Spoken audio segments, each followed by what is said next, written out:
Sambhaji brigade काय आहे। अनेक लोक आपल्याला प्रश्न विचारतात की तुम्ही एक जातीय राजकारण करणार आहे का, तुम्ही धर्मविरोधी आहात का, किंवा तुमचे किती आमदार खासदार आहेत, तुम्हाला किती आतापर्यंत मतदान झालं। उसूलों पे जहां जात आहे टकराना जरुरी आहे। संभाजी ब्रिगेडला एक गरज म्हणून राजकारणामध्ये यावं लागलं आणि या माध्यमातून समाज प्रबोधनाच्या बरोबर आपल्याला जर लोकहिताचे निर्णय घ्यायचे असतील तर आपल्याला राजकीय सत्तेशिवाय कुठलाही पर्याय नाही आणि म्हणून संभाजी ब्रिगेडला राजकारणामध्ये यावं लागलं। एक अत्यंत महत्त्वाचा शायर आहे, त्याचा एक शेर आहे, म्हणजे आपल्याला काय यावं लागलं, संभाजी ब्रिगेड काय आहे।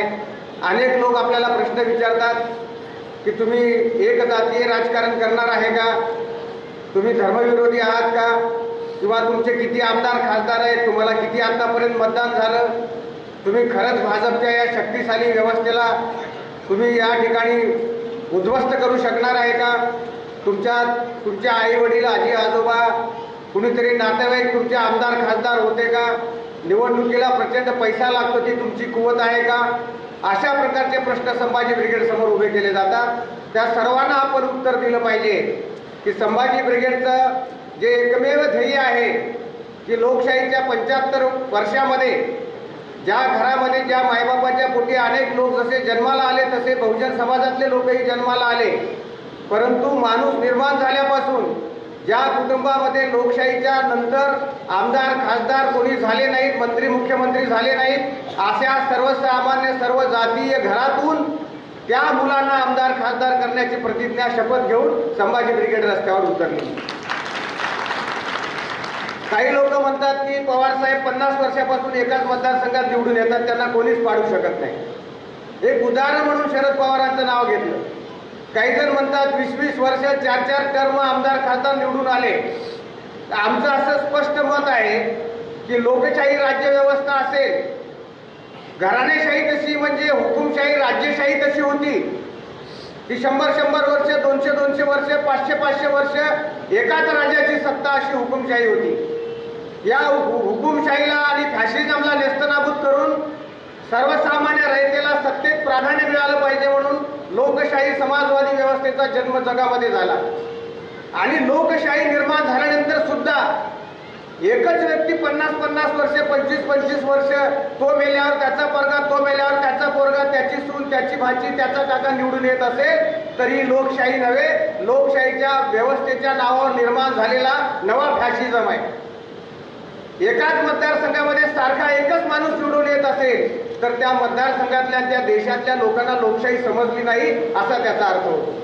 आणि म्हणून दुर्दैवाने हे षडयंत्र लोकशाहीच्या नावावर निर्माण झालेलं फॅशिझम आपल्याला उद्ध्वस्त करायचं असेल तर हे सातत्याने आमदार खासदार सुद्धा बदलत राहिले पाहिजे आणि नव्या चेहऱ्याने त्या ठिकाणी संधी दिली पाहिजे। या विचारपीठावर आमचं आव्हान आहे, कोणत्याही जातीचे कोणत्याही पक्षाचे लोक असोत, पुन्हा पुन्हा जर निवडून येत असतील तर त्यांना पहिलं पाडा आणि नवीन गोरगरीब कष्टकरी लोकांना आमदार खासदार करा, तर ही लोकशाहीची व्यवस्था आहे।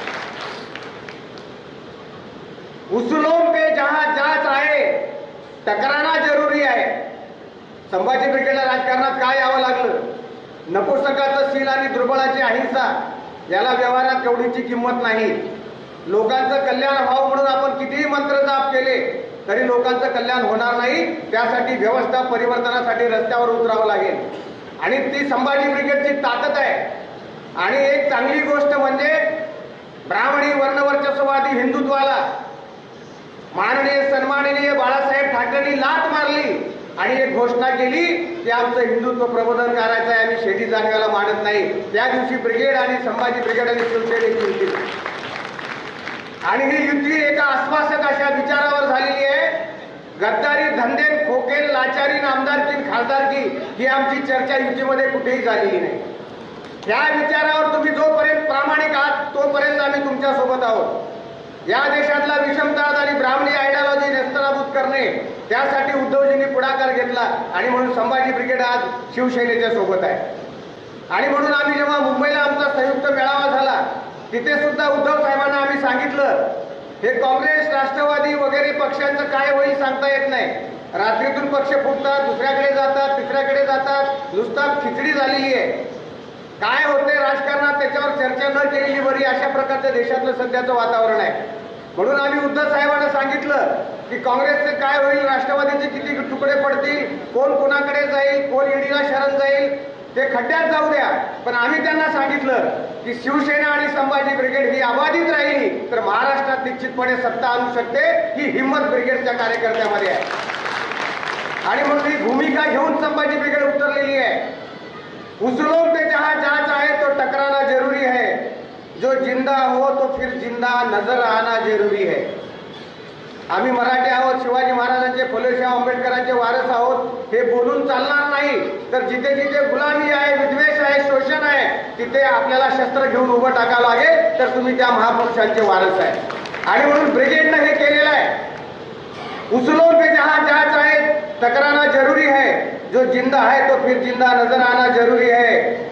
सलीका ही नहीं शायद उसे महसूस करने का, सलीका ही नहीं शायद उसे महसूस करने का, जो कहता है कि खुदा है तो नजर आना जरूरी है. तुम्ही म्हणताना विकास झाला तर आम्हाला दाखवा.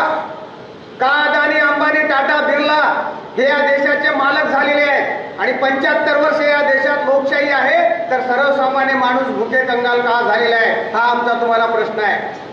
म्हणून विकास झाला असेल तर तो तुम्ही दाखवा, लोकशाही आहे तर ती आम्हाला दाखवा. आणि म्हणून त्यासाठी संभाजी ब्रिगेडला अपरिहार्यपणे ही भूमिका घेऊन पुढे यावं लागलं. ही ब्रिगेडची एक समाज विकासाची, सामाजिक परिवर्तनाची भूमिका आपण या माध्यमातून समजून घेतली पाहिजे. दुर्दैवाने आज कोणत्याही राजकीय पक्षाला तत्वज्ञान उरलेलं नाही.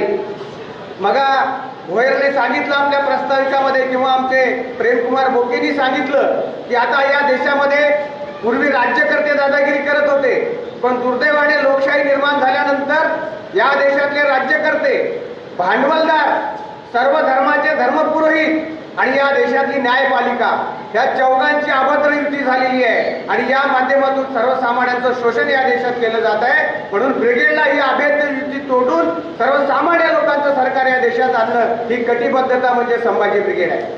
आमची ताकद किती आहे, मतदान किती आहे हे जाऊ द्या, परंतु आम्ही ज्या माणसांना प्रबोधित केलेलं आहे लोकशाहीमध्ये, त्या सर्वसामान्य, वंचित, कष्टकरी, श्रमकरी लोकांना राजसत्तेपर्यंत जर तुम्हाला घेऊन जायचं असेल तर ह्या समाज परिवर्तनाच्या भूमिका सत्तेच्या माध्यमातून आपल्याला सोडवाव्या लागणार आहे.